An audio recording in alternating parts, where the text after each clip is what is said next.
act, which was the founding act of the International Criminal Court. This event serves as a powerful reminder of the imperious need to promote justice for all victims of war crimes, crimes against humanity, genocide, and violations of human rights. And it is armed with this conviction that Andorra was, amongst other European microstates and with civil society, standing firm with NGOs and was key in creating the International Criminal Court and would like to continue to do so in order to further strengthen that body. Mr. President, this year, representing my country within the General Assembly is more important and unique than ever. On the 28th of July Andorra celebrated the 30th anniversary of its accession to the United Nations as the 184th member state.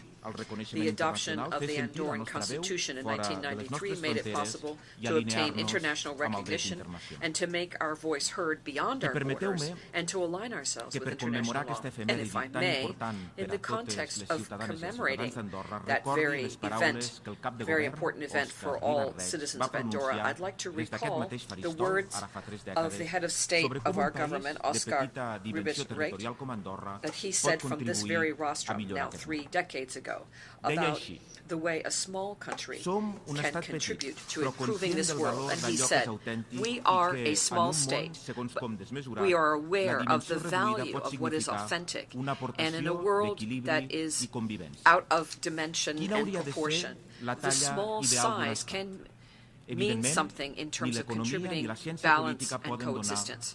What should the ideal size of a state be? Obviously, it's neither the economy nor the political science that can bring a response to this question. Aristotle noted in his work, Politics, and in his volume, Cities, that policy needs to allow the world to understand the nature of others. The territory, as he said, should be contemplated completely from the very summit of a mountain all the way through. Andorra responds to these human and geographic characteristics that he mentioned.